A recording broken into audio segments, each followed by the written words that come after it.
கள்ளக்குறிச்சி மாவட்ட ஆட்சியர் அலுவலகத்தில் மின்னணு வாக்குப்பதிவு இயந்திரங்களில் செயல்முறை விளக்க மையத்தை மாவட்ட ஆட்சியர் பிரசாந்த் திறந்து வைத்து பார்வையிட்டார்.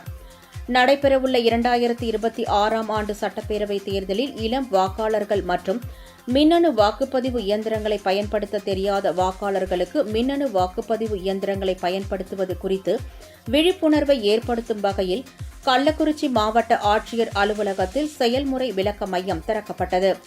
இதேபோல் கள்ளக்குறிச்சி மாவட்டத்தில் உள்ள 4 சட்டமன்ற தொகுதிகளில் அமைக்கப்பட்டுள்ள 1435 வாக்குச்சாவடி மையங்களில் நாளை முதல் தேர்தல் தேதி அறிவிப்பு வரும் வரை மாதிரி வாக்குப்பதிவு செயல்முறை விளக்கம் அளிப்பதற்கான மின்னணு வாக்குப்பதிவு இயந்திரங்கள் பொதுமக்கள் பார்வைக்காக வைக்கப்பட உள்ளதாக மாவட்ட ஆட்சியர் பிரசாந்த் தெரிவித்தார்.